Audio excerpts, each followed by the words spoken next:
मेरा नाम अनामिका है। वैसे तो मैं एक अमीर फैमिली से बिलोंग करती थी, लेकिन नर्स बनना मेरा एक पैशन था। बड़ी मुश्किल से मुझे इस अस्पताल में नर्स की नौकरी मिली थी। मेरे पापा नहीं चाहते थे कि मैं नौकरी करूं, लेकिन जब मैं इतनी पढ़ी लिखी थी तो मैं नर्स बनकर मरीजों की मदद करना चाहती थी। वैसे भी मुझे लोगों की मदद करने का बहुत शौक था। अपने पेरेंट्स से लड़ झगड़ कर मैंने इस नौकरी के लिए अप्लाई किया था और मुझे नौकरी भी आसानी से मिल गई थी। मैं एक अस्पताल में नर्सिंग करने के लिए गई थी। आज मेरी नौकरी का पहला दिन था। मैं रहती तो बिजनौर में थी, लेकिन मुझे नर्सिंग की नौकरी करनी थी दिल्ली में, क्योंकि मैंने सुना था कि दिल्ली में बहुत सारे अस्पताल बहुत अच्छे हैं और हर शहर का पेशेंट दिल्ली के अस्पताल में आता है। इसीलिए मैंने दिल्ली के एक अस्पताल में नर्सिंग की नौकरी के लिए अप्लाई किया। वहाँ पर अस्पताल के पीछे छोटे छोटे कमरे बने हुए थे, जो कि उन लड़कियों के लिए थे जो बाहर से नर्स की नौकरी करने के लिए आई हुई थी।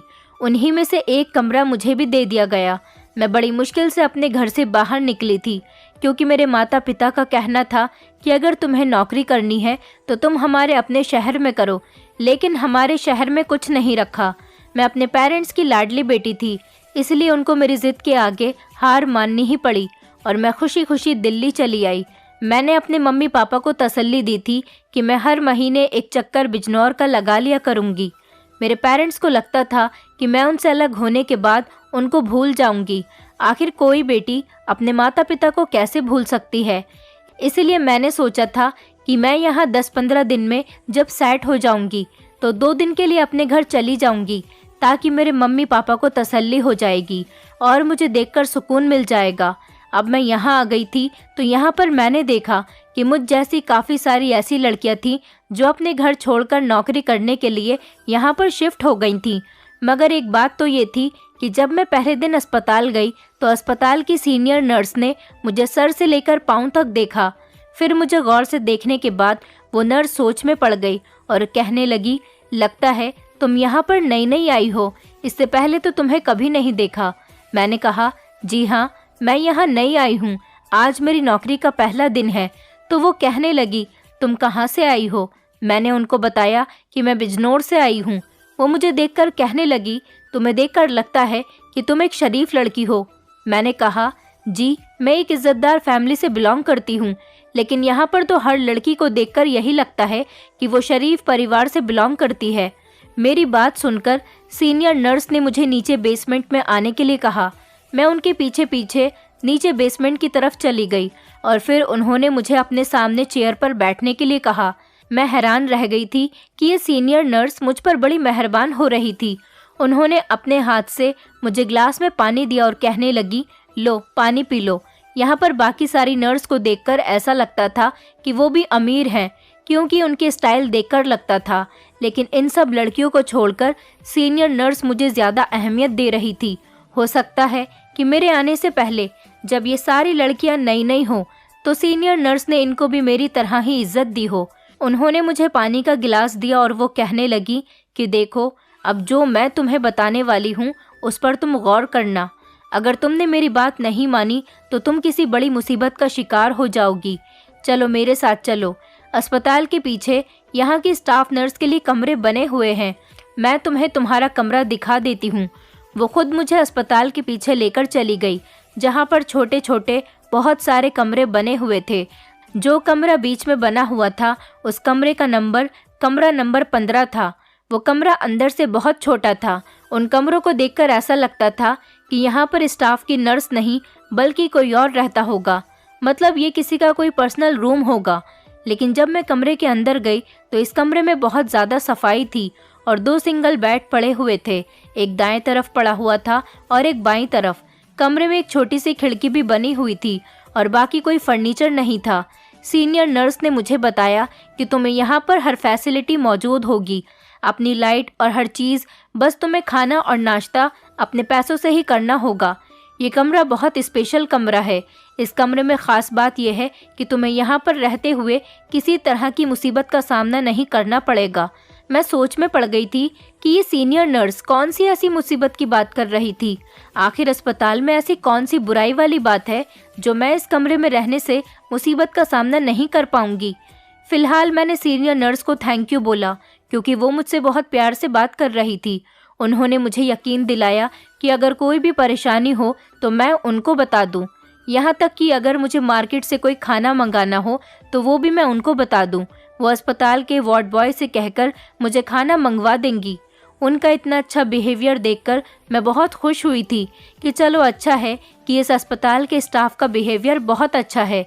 लेकिन ऐसा नहीं था कि सीनियर नर्स हर लड़की के साथ इसी तरह से पेश आती थी, बल्कि उनका बिहेवियर सिर्फ मेरे साथ ही अच्छा था, क्योंकि बाकी लड़कियों के साथ तो उनका बिहेवियर बहुत सख्त और कड़क था।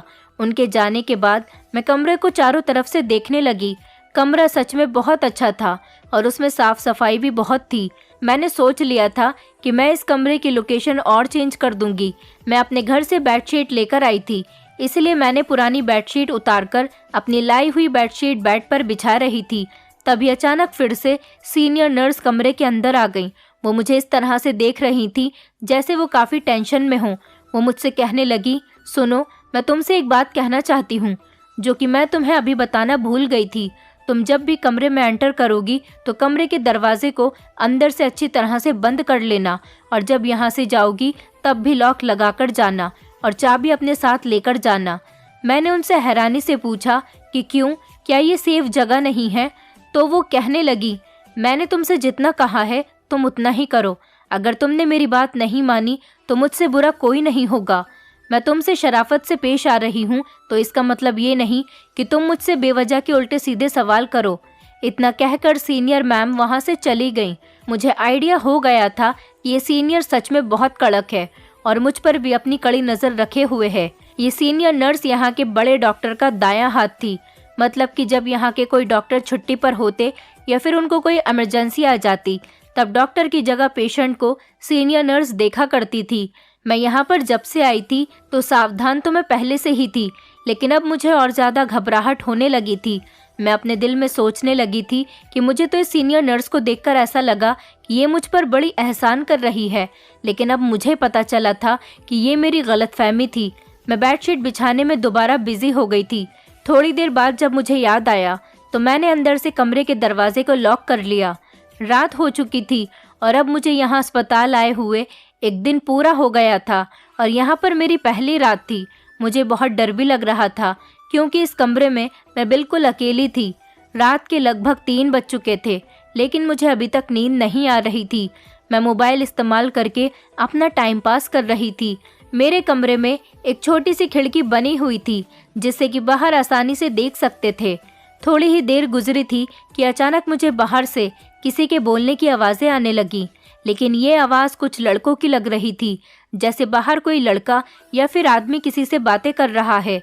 लगता था कि जैसे एक नहीं बल्कि एक से ज़्यादा आदमी आपस में बातें कर रहे हैं और कमरे के बाहर सड़क पर चल रहे हैं। मैं ये आवाज़ें सुनकर बहुत परेशान हुई कि न जाने इतनी रात में कौन है जो बाहर चल रहा है। कहीं यहाँ पर चोर तो नहीं आते? अब मुझे सीनियर मैडम की बात याद आ रही थी। हो सकता है कि ये लोग चोरी करने के इरादे से यहाँ पर घूम रहे हों। अब मैं ही तो जाग रही थी क्योंकि मेरी यहाँ पर पहली रात थी, बाकी तो सब सो रहे होंगे। उन्हें क्या पता कि बाहर क्या हो रहा है और क्या नहीं। मैं अपने दिल में यही सोच रही थी। मैं दरवाजे के करीब गई और दरवाजे को अच्छे से चेक किया कि मैंने दरवाजे को ठीक से लॉक किया था या नहीं। उसके बाद मैंने खिड़की को भी देखा और खिड़की को भी ठीक से लॉक कर लिया, क्योंकि मुझे डर लग रहा था कि कहीं ये लोग अंदर ना आ जाएं। दरवाजे और खिड़की को देखकर मुझे तसल्ली हो गई थी कि ये दोनों चीज़ें परफेक्टली बंद थीं। मुझे तसल्ली हो गई और मैं आकर अपने बिस्तर पर लेट गई और सोने की कोशिश करने लगी। थोड़ी देर के बाद वो आवाज़ें आनी बंद हो गई थीं, मगर फिर 15-20 मिनट ही गुजरे होंगे कि फिर से किसी के बोलने की आवाज़ें आने लगी। अब तो ऐसा लग रहा था जैसे कि ये लोग आपस में झगड़ा कर रहे थे। मुझे उन लोगों के ज़ोर ज़ोर से बोलने की और चिल्लाने की आवाज़ें आ रही थी। मैं तो लड़ाई झगड़े की आवाज़ को सुनकर ही बहुत डर रही थी और मेरा पूरा शरीर कांप रहा था। मैंने उठकर सोचा कि देखूं कि बाहर क्या हो रहा है, मगर फिर मुझे सीनियर मैडम की बात याद आ गई। मुझे अस्पताल की सीनियर नर्स ने कहा था कि तुम अपने कमरे से बाहर सिर्फ अस्पताल जाने के लिए या फिर किसी इम्पोर्टेंट काम के लिए ही निकलोगी। अगर तुम बेवजह कमरे से बाहर घूमती फिरती रहोगी तो तुम्हारे लिए अच्छा नहीं होगा। बस जैसा मैं कहती हूँ वैसा ही करती जाओ। ये सोचकर मैं वापस अपने बिस्तर पर आकर बैठ गई थी, मगर उन लोगों के झगड़े की आवाज़ें काफ़ी देर तक मेरे कानों में गूंजती रही थी। मैं सोचती रही कि ये लोग कौन हो सकते हैं। मैंने थोड़ा सा खिड़की का दरवाज़ा खोला और उससे बाहर देखने की कोशिश भी की, मगर इस टाइम अस्पताल में सारे दरवाजे बंद थे। कोई भी दरवाज़ा खुला हुआ नहीं था, क्योंकि सर्दियों के दिन थे, इसलिए सारे दरवाजे बंद थे और रात के टाइम पर सड़कों पर लोग भी नहीं थे। जब यहाँ कोई नहीं था तो फिर ये आवाज़ें कहाँ से आ रही थीं? थोड़ी देर के बाद आवाज़ें आना बंद हो गईं और फिर मुझे भी नींद आ गई और मैं सो गई। सुबह 8 बजे मेरी आँख खुली तो सबसे पहले मेरे दिमाग में रात वाली बातें ही घूम रही थी। मैं तैयार होने के बाद नाश्ता करने के लिए अस्पताल में बने हुए कैंटीन पर चली गई, क्योंकि मुझे 8:30 बजे तक अस्पताल के अंदर एंटर करना था। नाश्ता करने के बाद मैं फ़ौरन अस्पताल के अंदर चली गई। जब सीनियर मैडम मुझे दिखाई दी तो मैंने उनको गुड मॉर्निंग कहा। मुझे देखते ही उन्होंने कहा कि अपने काम में लग जाओ, यहाँ पर फालतू किसी से बात करने की ज़रूरत नहीं। सीनियर मैडम की बात सुनकर मुझे बड़ी हैरत हुई थी। वो मुझे यहाँ के लोगों से दूर क्यों रखना चाहती थी। और फिर एक एक करके सारी नर्स अस्पताल के अंदर मौजूद हो गई थी और फिर सब नर्स और वार्ड बॉय अपने अपने काम पर लग गए थे। जब मुझे मौका मिला तो मैं सीनियर मैम से बात करने के लिए उनके पास चली गई और मैंने उनको रात वाली सारी बात बता दी।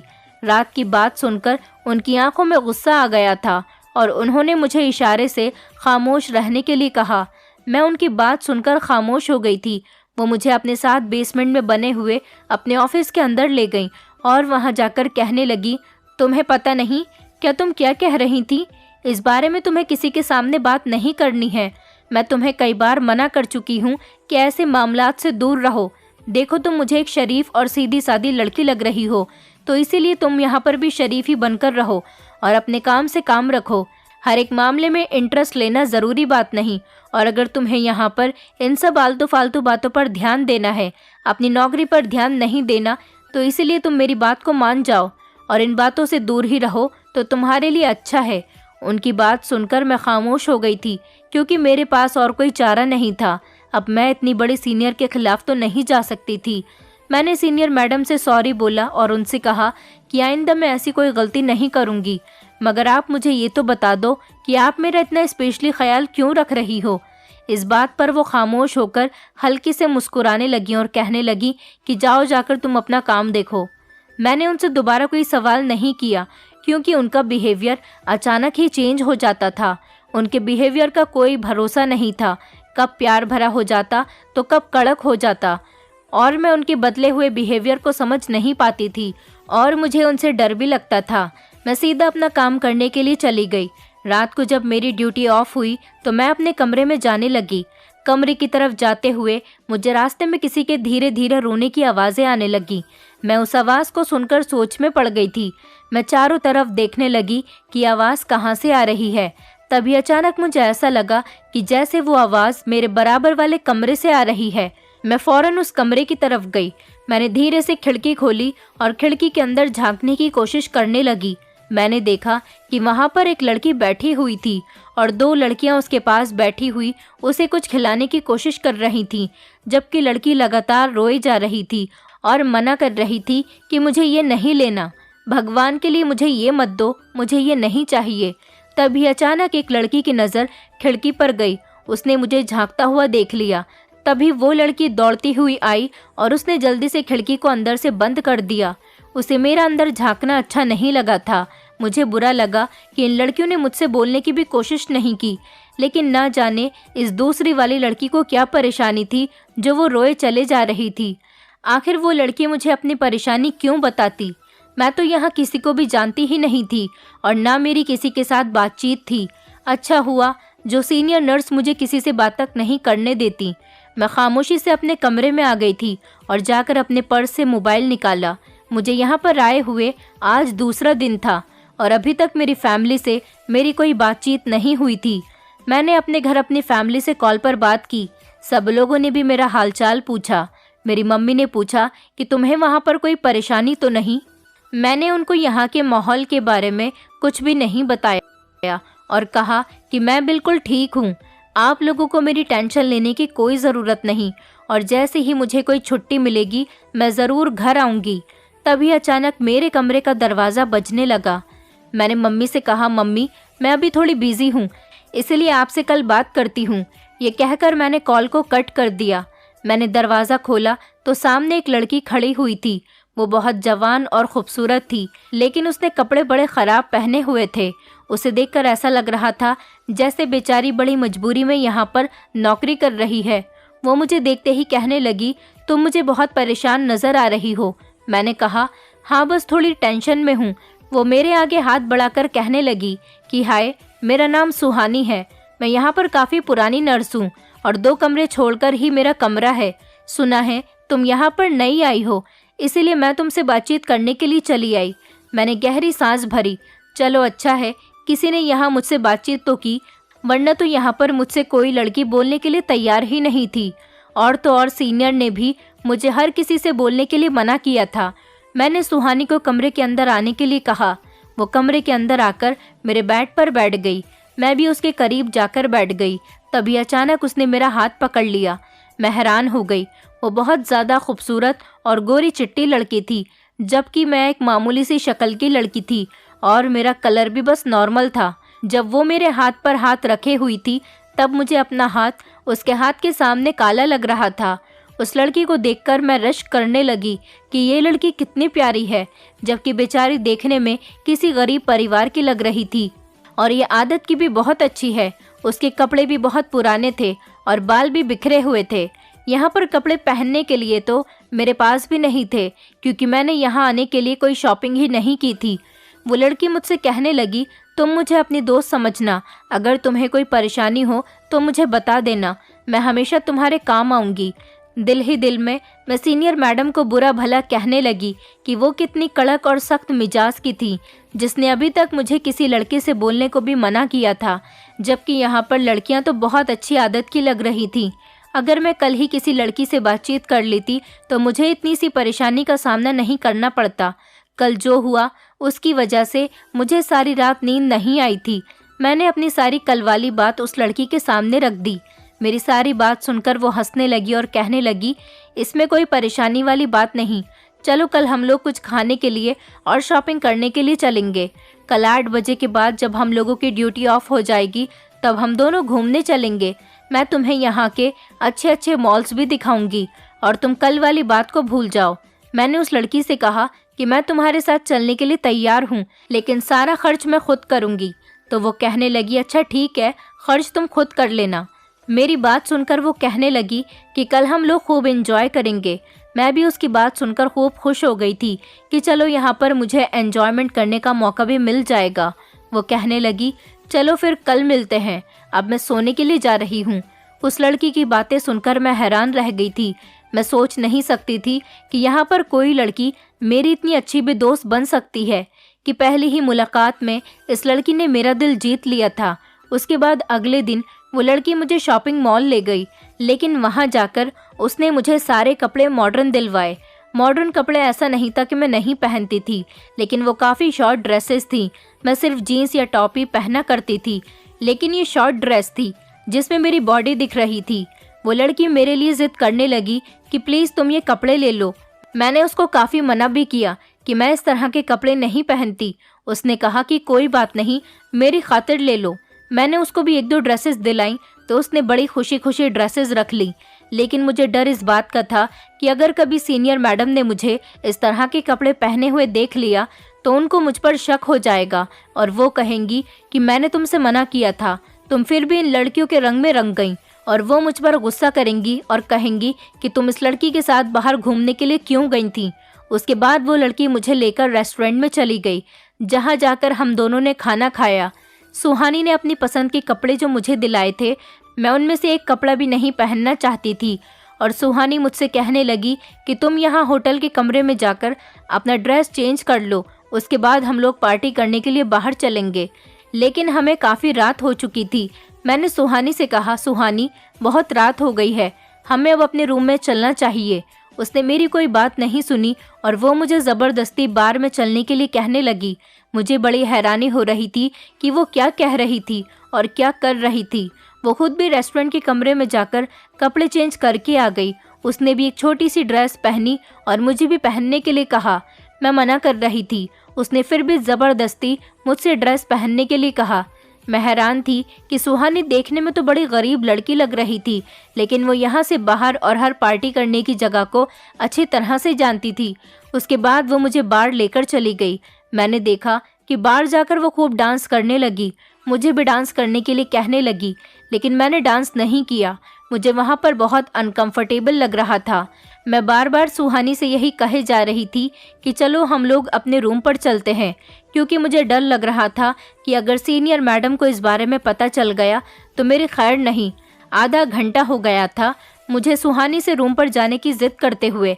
फिलहाल सुहानी मुझे रूम पर लेकर चली गई। जब हम अस्पताल के करीब पहुंच गए तो मैंने अपने चेहरे को अच्छी तरह से ढक लिया कि कहीं सीनियर मैडम की नज़र मुझ पर न पड़ जाए। पता नहीं क्यों हमेशा सीनियर मैडम की नज़र मुझ पर ही रहती थी। मैं फ़ौरन अपने कमरे के अंदर चली गई और जाते ही मैंने दरवाजे को अंदर से बंद कर लिया और सुहानी अपने कमरे की तरफ चली गई। मैंने अभी कपड़े चेंज नहीं किए थे। मैं बैठकर थोड़ा रिलैक्स ही कर रही थी कि अचानक मेरे कमरे के दरवाजे पर दस्तक होने लगी। मैं समझ गई थी कि ज़रूर दरवाजे पर सुहानी ही होगी। मैंने झट से दरवाज़ा खोल दिया था, क्योंकि मुझे सीनियर मैडम की बातें गलत लगने लगी थीं, जो हर टाइम बेवजह मुझे डराती रहती थीं और हर काम करने से मुझ पर रोक टोक लगाने लगी थी। दरवाज़ा खोला तो देखा कि सामने ही एक लड़की खड़ी हुई थी। मैं इस लड़की को नहीं जानती थी कि ये कौन है। उस लड़की ने मुझे धक्का दिया और मैं ज़मीन पर गिर गई। उसने जल्दी से अंदर आकर दरवाजे को अंदर से बंद कर लिया। मैं उस लड़की को देखकर घबरा गई थी। मुझे डर लगने लगा था। उस लड़की की चाल बहुत डगमगा रही थी। ऐसा लग रहा था जैसे वो नशा करके आ रही है। इतनी डर गई कि मैं ज़ोर ज़ोर से चिल्लाने लगी और उससे कहा कि तुम ये क्या कर रही हो। उस लड़की ने आगे बढ़कर मेरी गर्दन पर चाकू रख दिया। वो मुझे खामोश करवाने की कोशिश करने लगी। अपनी गर्दन पर चाकू रखा हुआ देखकर मैं खामोश हो गई थी और मुझे डर की वजह से पसीने छूटने लगे थे। मैंने उस लड़की को पीछे धक्का दिया तो अचानक चाकू ज़मीन पर गिर गया। वो लड़की वैसे भी नशे में थी और उसके हाथ पैर हिल रहे थे, इसलिए वो जल्दी ही नीचे गिर गई। मैंने उससे पूछा कि तुम ये क्या कर रही हो और तुम कौन हो। तभी उस लड़की ने जल्दी से मेरी टांग पर अपनी टांग मारी और मैं फिर से ज़मीन पर ज़ोर से गिर गई। उसने चाकू उठा लिया और मेरे पेट पर लगा दिया। कहने लगी, अगर मुझसे होशियारी करने की कोशिश की तो अभी इस चाकू को तुम्हारे पेट के आर पार कर दूंगी। मैंने कहा, तुम कौन हो? जल्दी से मेरे कमरे से बाहर निकलो, वरना मैं चिल्ला चिल्लाकर यहाँ पर सबको बुला लूँगी। उस लड़की ने मुझसे कहा कि जल्दी से अपने सारे पैसे निकालो, जितने पैसे भी तुम्हारे पास हैं सब निकाल दो, वरना मैं तुम्हारे साथ कुछ ऐसा करूँगी इसके बारे में तुम सोच भी नहीं सकती। अगर तुमने किसी को बताने की कोशिश की तो मैं सबको बता दूंगी कि तुम चोर हो। तुम सोच भी नहीं सकोगी कि तुम्हारे यहाँ पर कितनी इंसल्ट होगी। मैं उस लड़की की बात सुनकर डर गई थी। मैं कहने लगी, मेरे पास कोई पैसे वैसे नहीं। तो वो लड़की कहने लगी, अगर पैसे नहीं हैं तो इतने अच्छे कपड़े क्यों पहने हुई हो? सच में मेरे पास कोई पैसे वैसे नहीं थे, क्योंकि मेरे पैसे मेरे अकाउंट में थे और मेरे पास क्रेडिट कार्ड था। मेरे पास कैश नहीं था जो मैं इस लड़की को देकर अपनी जान छुड़ा सकती। मैंने मना किया कि मेरे पास पैसे नहीं हैं, तो इस लड़की ने ज़बरदस्ती मेरा हाथ पकड़ लिया और अपनी जेब से निकालकर मेरे बाजू पर इंजेक्शन लगाया। इंजेक्शन लगते ही मैं कब बेहोश हो गई मुझे कुछ पता ही नहीं चला, और जब सुबह मेरी आँख खुली तो मैंने देखा कि मेरा क्रेडिट कार्ड और मोबाइल गायब था। मैं परेशान हो गई थी। मेरे सर में बहुत तेज़ दर्द हो रहा था। ऐसा लग रहा था कि जैसे चारों तरफ से ज़मीन घूम रही है। मैं यही सोच रही थी कि मैं तो यहाँ किसी को जानती भी नहीं हूँ। अगर मैंने सीनियर को ये सब कुछ बता दिया तो वो मुझसे कहेंगी कि मैंने तो तुमसे पहले ही मना किया था कि तुम्हें यहाँ पर किसी से भी दोस्ती या फिर बातचीत करने की कोई ज़रूरत नहीं। अब मैं उनको भी कुछ नहीं बता सकती थी। रात जो लड़की मेरे कमरे में आई थी, न जाने वो कौन थी। मुझे अच्छी तरह से याद है, रात जब मैंने उस लड़की को धमकी दी थी कि मैं सबको तुम्हारे बारे में बता दूंगी, तब उसने मुझसे कहा था कि अगर किसी को बताने की कोशिश की तो तुम्हारे साथ अच्छा नहीं होगा। लेकिन मेरे डैड की पहुंच बहुत दूर दूर तक थी, इसलिए मैं यहाँ पर बिल्कुल भी डरकर नहीं रह सकती थी। मैंने पहले तो अपने कपड़े चेंज किए, उसके बाद मैं फ्रेश होकर नाश्ता किए बिना ही फ़ौरन सीनियर मैडम के पास गई। वो कहने लगी कि मैंने तो तुम्हें पहले ही कहा था कि यहाँ तुम्हें किसी से बातचीत करने की कोई ज़रूरत नहीं, और फालतू अपने कमरे से बाहर निकलने की भी कोई ज़रूरत नहीं। हमेशा अपने कमरे को अंदर से लॉक लगाकर ही रखना।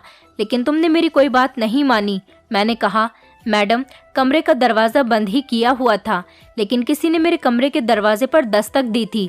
मैंने तभी दरवाज़ा खोला था। सीनियर मैडम ने कहा कि अच्छा ठीक है, तुम अपने कमरे में जाकर आराम करो, आज तुम्हें काम करने की कोई ज़रूरत नहीं, और ख़बरदार अगर तुम अपने कमरे से बाहर निकली तो। मैंने नहीं सोचा था कि मेरे साथ इतना ख़तरनाक हादसा हो जाएगा। मेरा दिल ज़ोर ज़ोर से धड़क रहा था। मेरे पास मोबाइल भी नहीं था जो मैं अपने पेरेंट्स को कॉल कर सकती, और मैं चाहती तो कॉल कर भी सकती थी, क्योंकि अस्पताल के मोबाइल फ़ोन से भी अपने घर कॉल कर सकती थी। लेकिन मैं अपनी फैमिली वालों को परेशान नहीं करना चाहती थी, इसलिए मैंने उनको कुछ नहीं बताया। अब मैं अपने कमरे में आई तो मुझे ऐसा लगा जैसे किसी की नज़र मुझ पर पड़ी हुई है, जैसे कि अभी भी कोई मुझे घूर घूर कर देख रहा है। मैं अपने आप को बुरा भला कहने लगी कि गलती तो मेरी ही है जो मैंने सुहानी पर भरोसा किया। तभी फिर से मेरे कमरे के दरवाजे पर दस्तक होने लगी। मैं दरवाज़ा नहीं खोलना चाहती थी, लेकिन बाहर से आवाज़ आई कि दरवाज़ा खोलो, मैं सुहानी हूँ, तुम्हारी दोस्त। मैंने दरवाज़ा खोला तो सुहानी मेरे सामने ही खड़ी हुई थी। मैंने कल वाली बात सुहानी को बता दी कि कल मेरे साथ ऐसे ऐसे हुआ था। तुम्हें पता है, मेरे कमरे में एक लड़की घुस आई थी और उसने मेरा सामान चोरी कर लिया, और साथ ही साथ उसने मुझे जान से मारने की धमकी भी दी, और वो मुझे न जाने किस तरह का इंजेक्शन लगाकर चली गई थी, जिसके बाद मैं बेहोश हो गई। लेकिन सुहानी ने जो उसके बाद मुझे बात बताई, उसे सुनकर तो मेरे पैरों तले से ज़मीन निकल गई। सुहानी कहने लगी, तुम पागल हो गई हो कि तुमने ये सारी बात सीनियर मैडम को बता दी। ये कहते हुए वो कमरे के अंदर आ गई और बेड पर बैठ गई। उसने मुझसे कहा कि दरवाज़ा बंद कर दो ताकि कोई अंदर ना आ सके। मैंने दरवाजे को बंद कर दिया और मैं उसके बराबर में जाकर बैठ गई। सुहानी कहने लगी, तुमने बिल्कुल बच्चों वाली हरकत की है। मैंने नहीं सोचा था कि तुम इतनी बेवकूफ़ निकलोगी। मैं बड़ी हैरानी से सुहानी की तरफ देख रही थी और मैंने उससे कहा कि तुम ये कैसी बातें कर रही हो सुहानी, तुम मुझे बेवकूफ़ कह रही हो। अगर मैं ये बात सीनियर मैडम को नहीं बताती तो फिर क्या करती, छुपा लेती इस बात को। मैंने कहा, तुम्हें पता है उस लड़की की नियत क्या थी? वो कहने लगी, हाँ मुझे पता है। उसकी नियत क्या थी? सुहानी के मुंह से ऐसी बातें सुनकर मुझे हैरत का झटका लगा था।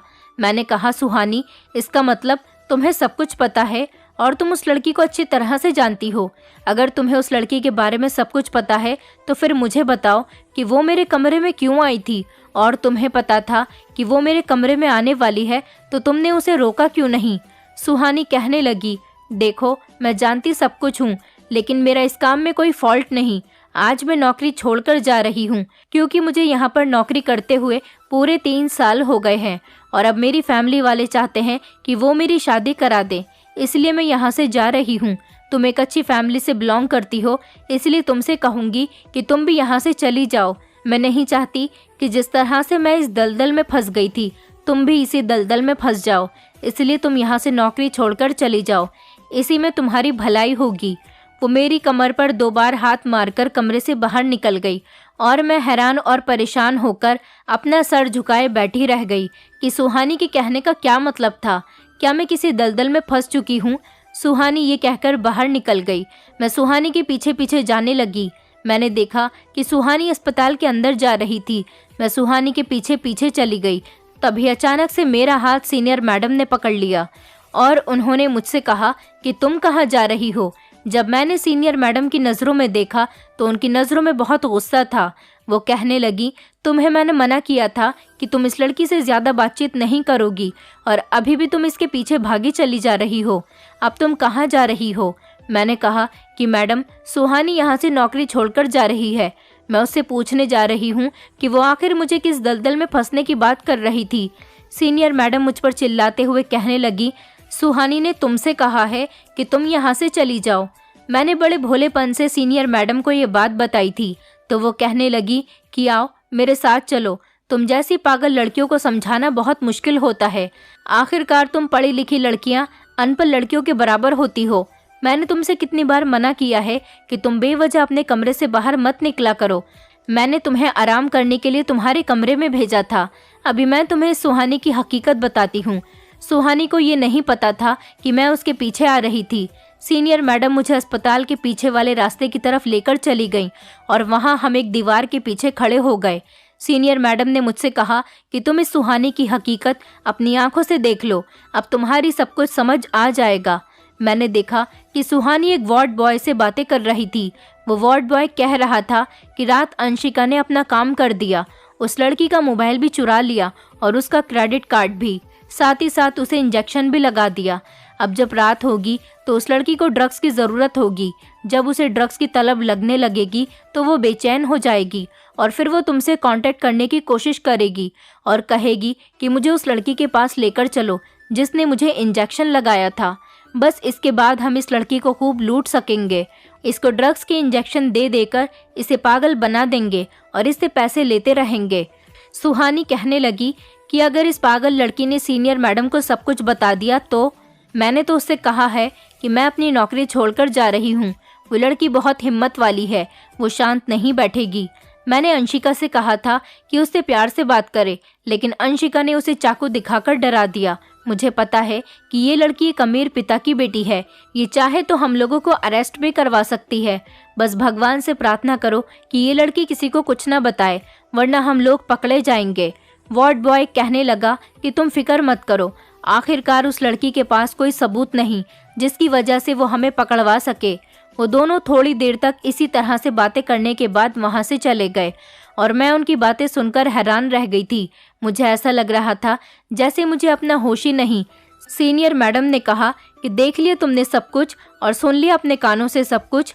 सीनियर मैडम ने मेरा हाथ पकड़ा और मुझे सीधा अपने ऑफिस में लेकर आ गई। वो कहने लगी कि अब बताओ, यही वजह है जो मैं तुम्हें इन लोगों से दूर रहने के लिए कहती थी। मैंने सीनियर मैडम की तरफ देखा और उनसे कहा कि जब आपको ये सारी बातें पहले से ही पता थी तो आपने इन लोगों के खिलाफ कोई एक्शन क्यों नहीं लिया। तो वो कहने लगी, मैंने कई बार यहाँ पर एक्शन लेने की कोशिश की थी, लेकिन यहाँ की कुछ नर्स के साथ साथ यहाँ के कुछ डॉक्टर्स भी मिले हुए हैं। उन लोगों ने मुझे धमकी दी थी कि अगर तुमने किसी को भी कुछ बताने की कोशिश की तो तुम अपनी नौकरी से हाथ धो बैठोगी। और सच कहूँ तो मैं ये नौकरी नहीं छोड़ना चाहती, क्योंकि मैं एक गांव से बिलोंग करती हूँ। मैं गांव से डॉक्टर बनने के लिए यहाँ पर आई थी, लेकिन मैं डॉक्टर तो ना बन सकी, पर डॉक्टर के मुकाबले की नर्स ज़रूर बन गई हूँ। मेरे घर से भागने पर आज भी मेरे माता पिता मुझसे नाराज़ हैं, क्योंकि हमारे गांव में लड़कियों को नौकरी करने की परमिशन नहीं दी जाती और मैं अपने घर वालों के और गांव वालों के खिलाफ जाकर ये नौकरी करने के लिए आई थी। इसलिए मैं इतने सालों से यहाँ पर खामोश हूँ, ये सब कुछ देख रही हूँ। मैंने मैम से कहा कि अब मुझे क्या करना चाहिए, तो वो कहने लगी कि तुम एक अमीर परिवार से बिलोंग करती हो ना, तो मैं तुम्हारी मदद करूँगी इस पूरे ड्रग्स वाले ग्रुप को पकड़वाने के लिए। मैंने कहा वो कैसे होगा। मैम ने कहा कि तुम बस अपने फादर को यहाँ पर बुला लो, और मैंने मैम के कहने के मुताबिक ऐसा ही किया। मैंने अपने फादर को यहाँ पर बुला लिया। उसके बाद सारी बात मेरे डैड को बता दी गई। सीनियर मैडम ने मेरी कुछ रिपोर्ट्स की। उसके बाद हम लोग पुलिस स्टेशन चले गए और पुलिस को लेकर अस्पताल आ गए। पुलिस को जब सारी हकीकत बताई तो पुलिस ने सब लोगों को अरेस्ट कर लिया। उसके बाद ये केस कोर्ट में गया। जब कोर्ट गया तो कोर्ट को सबूत चाहिए थे। सीनियर मैडम ने मेरी सारी रिपोर्ट्स कोर्ट में पेश की। मेरे डैड ने एक अच्छा वकील हायर किया था।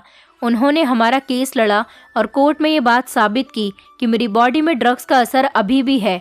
मेरी हालत बिगड़ने लगी थी, क्योंकि मुझे एक ऐसा इंजेक्शन लगाया गया था जिसकी वजह से मुझे ड्रग्स की तलब हो रही थी। लेकिन उधर ही पुलिस ने मेरा बयान लिया और सीनियर मैडम ने मुझे दूसरे अस्पताल में एडमिट करवा दिया। वहाँ पर मेरा ट्रीटमेंट भी चल रहा था। अस्पताल की ऐसी बहुत सारी नर्स जो काफ़ी सालों से इस बात से खामोश बैठी हुई थीं, क्योंकि उनके पास इन लोगों के खिलाफ ना तो कोई सबूत था और ना ही उन लोगों के अंदर इतनी हिम्मत थी कि वो इन लोगों के खिलाफ कोई एक्शन ले सकती, क्योंकि वो सारी गरीब लड़कियां थीं। जब उन लड़कियों को ये बात पता चली तो वो सब भी कोर्ट में गवाही देने के लिए आ गईं। इसी तरह से हमारा केस मजबूत हो गया और उन ड्रग सप्लायर लोगों को अरेस्ट कर लिया गया, जिनमें से 3-4 नर्स और अस्पताल के 2 डॉक्टर और 3 वार्ड बॉय मौजूद थे। उन डॉक्टरों को तो पुलिस ने अरेस्ट कर लिया था और उनको नौकरी से भी निकाल दिया गया था, क्योंकि वो लोग एक संगीन जुर्म कर रहे थे। वो लोग नौकरी करने वाली मासूम लड़कियों को किसी बहाने से इंजेक्शन लगा देते और उनका सामान चोरी कर लेते और उनको बुरी तरह से धमका देते, जिस वजह से वो लड़कियां किसी से कुछ नहीं कह पाती थीं। और जब उनको ड्रग्स की तलब होती तो वो लड़कियां खुद इन लोगों के पास जाती और इन लोगों से कहती कि प्लीज़ हमारे इंजेक्शन लगा दो, हमें सुकून मिल जाएगा। ये लोग उन लड़कियों को ब्लैकमेल करते और कहते कि इंजेक्शन तो तभी लगेगा जब तुम हमें हमारी मुंहमांगी कीमत दोगी। उन बेचारी लड़कियों को इतने ज़्यादा ड्रग्स की तलब होती थी कि किसी लड़की को अपना कोई ज़रूरी सामान बेचना पड़ता तो किसी को अस्पताल से किसी न किसी पेशेंट के पैसे या फिर मोबाइल चोरी करने पड़ते, तब जाकर वो उन लोगों को पैसे देती और ड्रग्स का इंजेक्शन लगवाकर खुद को सुकून देती। लेकिन अब इन लोगों के पूरे गिरोह को पकड़ लिया गया था। जिन लड़कियों को ड्रग्स दी जा रही थी उन सारी लड़कियों का ट्रीटमेंट एक अच्छे अस्पताल में चल रहा था, क्योंकि हमारे अस्पताल का नाम काफ़ी बदनाम हो चुका था। इसलिए काफ़ी सारे पेशेंट हमारे अस्पताल से चले गए थे, क्योंकि पेशेंट्स को भी इस बात का डर था कि कहीं हमें तो ड्रग्स का इंजेक्शन नहीं दिया जा रहा था। अब तो फिलहाल अस्पताल का हाल काफ़ी बेहतर है। लोगों के साथ साथ मेरा भरोसा भी अस्पताल के डॉक्टर और स्टाफ से उठ गया था। इसलिए मैं भी अस्पताल से नौकरी छोड़कर घर वापस आ गई थी। सीनियर मैडम ने तो मुझे रोकने की बहुत कोशिश की थी, लेकिन मुझे याद आ रहा था कि मेरे माता पिता की मर्जी नहीं थी कि मैं नौकरी करूं। शायद इसी वजह से मेरे साथ ऐसा हुआ था। मेरे डैड ने भी कहा कि अब हम तुम्हें यहाँ पर अकेला नहीं छोड़ सकते, इसीलिए तुम्हारे लिए बेहतर यही होगा कि तुम हमारे साथ चलो। मैं अपने डैड का कहना मानते हुए उनके साथ अपने घर चली गई थी। अब मेरा रिश्ता लग गया और मेरी शादी की तैयारी चल रही है, लेकिन वो अस्पताल मुझे आज भी याद आता है। मैं यही प्रार्थना करती हूँ कि कभी किसी लड़की या किसी भी इंसान की ज़िंदगी बर्बाद ना हो। ऐसा किसी इंसान के साथ नहीं होना चाहिए कि वो चोरी करने पर मजबूर हो जाए। फ़िलहाल मैं अपनी लाइफ में खुश हूँ और अपनी फैमिली के साथ रहती हूँ और अब मेरा कहीं जॉब करने का मन नहीं करता। दोस्तों, उम्मीद करती हूँ आपको हमारी कहानी पसंद आई होगी। कहानी पसंद आई है तो वीडियो को लाइक करें, चैनल पर नए हैं तो चैनल को सब्सक्राइब करें और हाँ, नोटिफिकेशन बेल को ज़रूर दबाएं ताकि अगली अपडेट सबसे पहले आपको मिले।